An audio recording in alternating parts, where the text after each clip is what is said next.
Hello, আসসালামু আলাইকুম। কি অবস্থা, সবাই কেমন আছেন? আশা করি সবাই আলহামদুলিল্লাহ ভালো করে। আসার পরে হঠাৎ করে আব্বু বলতেছে যে কাজ আছে একটা। আমি তো শুনে অবাক হয়ে গেলাম, তাই তাড়াতাড়ি করে দাওয়া করে রেডি হয়ে আব্বুর সাথে কাজে চলে গেলাম।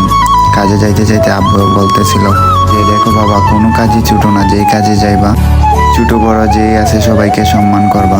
অনেকক্ষণ আব্বু অনেক কিছু বললো, বলতে বলতে আস্তে আস্তে গেলাম, কাজে রওনা দিলাম। আর যে বাসায় কাজে যাইতেছি এই বাসায় আরও অনেক আগে গেছিলাম। দেখেন বাসাটা অনেক সুন্দর, আর আমার অনেক স্বপ্ন যে আমি এইরকম একটা বাসা বানাবো, আমার অনেক ইচ্ছে। তো বাসায় এখানে গিয়ে দেখি যে বাজারে এখনো আসে নাই, তাই অনেকক্ষণ ধরে এখানে ওয়েট করলাম। ওয়েট করে কোনো কিছু পাইতেছি না, তাই কি ভাবতেছিলাম কি করব। তাই বসে বসে সময় গুনতেছিলাম। তখন ভাবলাম যে একটা ফুল গাছের ভিডিও করি, তাই হালকা পাতলা করে একটা ফুল গাছের ভিডিও করলাম। তারপরে বাড়িটা অনেক সুন্দর, তাই ফুল গাছের ভিডিও কিছুটা করলাম।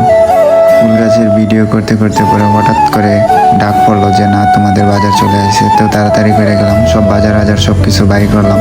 আব্বু বলতেছে তোমাদের যা যা প্রয়োজনীয় সব কিছু নিয়ে আসো, আর দেখো সব কিছু ঠিক আছে। কিন্তু বলতে আমার ছোট ভাই জিহাদ সে কাজে লেগে গেল, আর আমি এইদিকে চুলার দিকে আগুন লাগিয়ে দিলাম। আমি ভাবলাম যে যেহেতু আদা রসুন কাটতেছে তাই আগুন লাগিয়ে দিলাম। আর হ্যাঁ, একটা কথা, কোনো কাজই ছোট না। তারপরে আমি এখানে পানি গরম বসে দিলাম ভাতের জন্য। আর এইদিকে আমি মুরগ কাটতে গিয়ে বসে গেলাম। ভাই সবসময় আমার কপালে মুরগ কাটাই পড়ে, আমি কি করব। এখন মুরগ কাটা ছাড়া তার উপায় নাই, যেহেতু মানুষ নাই। মুরগ কাটা শেষ করে এখন পেঁয়াজ কাটা বসলাম। আর জানেনই তো পেঁয়াজ কাটার পরে অবস্থাটা কেমন হয়। পেঁয়াজ কাটার পরে গিয়ে দেখি যে আমার ছোট ভাই রান্না বান্না সব কিছু শেষ করে ফেলতেছে।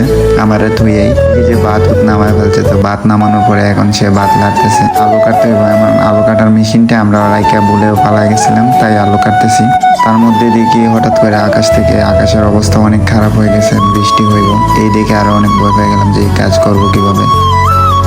এদিকে আমার ছোট ভাই বলল দেখো বৃষ্টি চলে আসতেছে, যা করার তাড়াতাড়ি করতে হইব, আর দিনের অবস্থা অনেক খারাপ। আর তখন আমার ছোট ভাই বলল ভাই তুমি নাও, তুমি দুইটা লাড়া দাও, আমি একটু লবণ চেক করি। কথা বলার পরে সব কিছু দিয়ে এখন ওয়েট করতেছিলাম যে কতক্ষণে কাজটি শেষ হইব।